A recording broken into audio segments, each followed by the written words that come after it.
แต่ว่าความจริงแล้ว เรารบได้ไม่เลวเลย เป็นไงไหม สำหรับเด็กกลุ่มหนึ่งเราจะสู้ต่อและจะสู้ไม่หยุดเพราะมันง่ายขึ้นแล้ว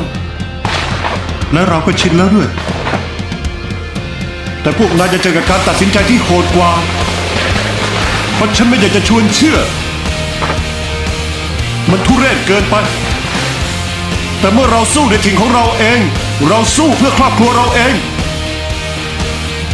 มันจะเจ็บน้อยลงและตัดสินใจได้ง่ายขึ้นเพราะกับข้าศึกเนี่ยที่นี่เป็นแค่ที่หนึ่งแต่กับเราแล้วที่นี่คือบ้าน